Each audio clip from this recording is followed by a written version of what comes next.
Sveiki, netiks TV žiūrovai. Artėja sesija. Ir veikiausiai jums reikia patarimų, kaip teisingai mokytis. Paklauskime studentų, kaip jie mokosi.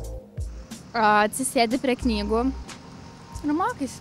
Kaip teisingai mokytis? Oi, čia labai individualiai, iš tikrųjų, sunku pasakyti labai. Kaip jūs mokotės? Aš mokausi stengdama suprasti, ką aš mokausi, o ne šiaip, kad skaityčiau ir kad tik skaityčiau. Kaip reikėtų teisingai mokytis, kad nepasimirštų medžiaga? Teisingai? Tiesiog mokytis ir tiek. Dažniau pertraukas daryti. Aš nesimokau. Turbūt paskutinę naktį atsiversti ir pasiskaityti. Iš patirties galiu pasakyti, kad tiesiog reikia daug dirbti. Domėtis to, kad tu mokaisi. Nekalti tokiu būdu. Domėtis. Ne paskutinę naktį.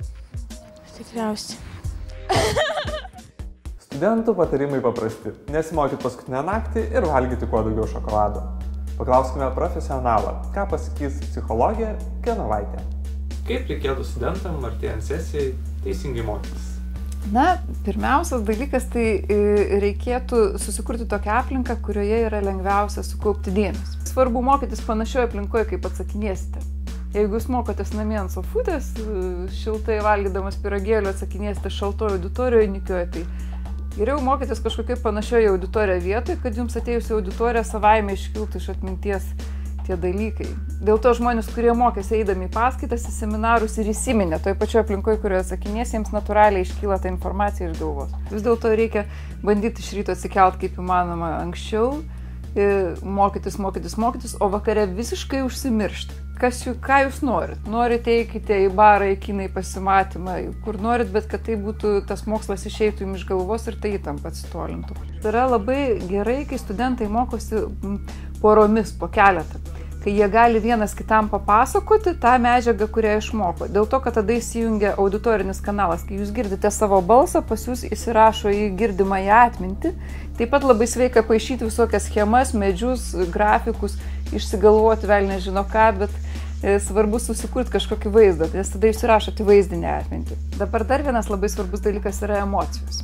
Nuobodulys yra pati blogiausia emocija. Jeigu medžiaga, kurią mokotės, jums tiesiog neįdomi, tai greičiausia, kad ją išmokti bus sunku. Jau geriau jūs pyktumėte, jums būtinai bjauri, sunki, tada jūs įsiminsite geriau.